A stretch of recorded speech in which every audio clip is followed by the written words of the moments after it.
Welcome back to the morning show. On this Wednesday, it's time for Community College Connections, where we bring you to our local community colleges to learn more about the programs, opportunities, and experiences we have in Central Illinois. Now, we're in a really cool place. You kind of recognize behind me, it's a studio set here. That's because we're at Lakeland College, part of their broadcast communications programs, and we're going to learn more about how they're preparing students to maybe one day take my job. And I think Taylor might like to hear that. And to learn more about this, we've got Greg here. Greg, hey, thanks for having us. Hey, thank you very much for coming, Jacob. Appreciate it. First off, talk to us a little bit. You're the director here for the Broadcast Communications Program. Talk to us about what you do in your role. So, yeah, I've been in this role for, nearly 20 years now. And as director of the Broadcast Communication Program, I oversee all of the curriculum, all of the classes, all of the student lab work, internships, and then we have our own radio station here. So I'm the quote-unquote general manager of that station, oversee all the student involvement within the broadcast program at Lakeland College. So we have a lot of fun here, a lot of great opportunities for students, and I feel really lucky to be in this role.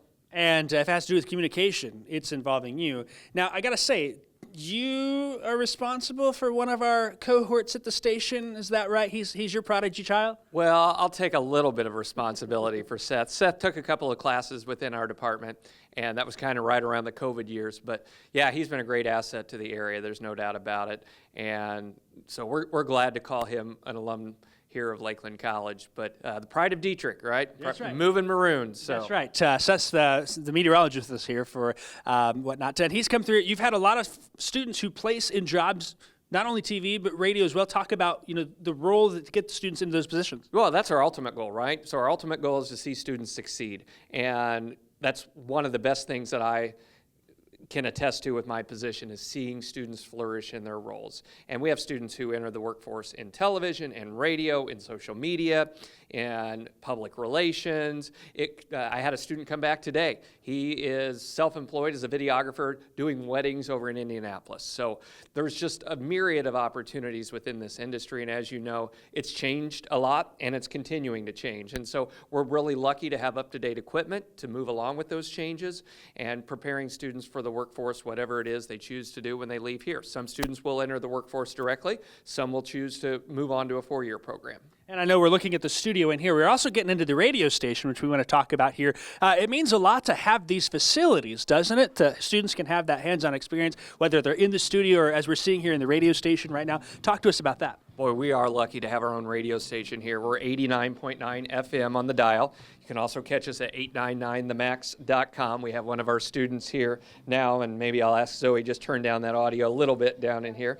But Zoe's one of our on-air students here, and the first couple of weeks we put students on the air because we think it is extremely important for them to get behind the microphone and start gaining that experience. The laboratory opportunities are great opportunities for students to get in here and get their hands dirty and experience all the opportunities that radio and video and social media and podcasting and all those opportunities that exist there.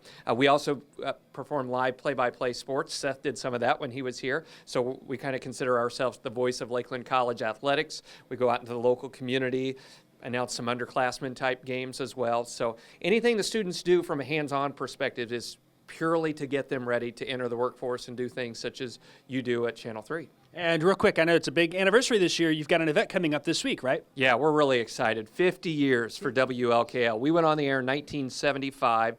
Some of our past instructors are going to be here. Ken Bino, who's a legend in radio in our area. Mike Brad, who is also just extremely well known in radio, is going to come back. And then all of our, many of our alumni are coming back. And so we're excited to see them. We're going to have a luncheon and just have a lot of fun. Have them come back and be on the air and just an opportunity to interact with each other, reminisce, network, all of those things are going to be real fun that day. Yeah, it's going to be a great event here. If you want to learn more about the broadcast program here at Lakeland College, learn more how to connect with them, with Greg, and what they're doing here at the program, we're going to get you all of those resources, plus the link to that event, all of that on WCIA.com.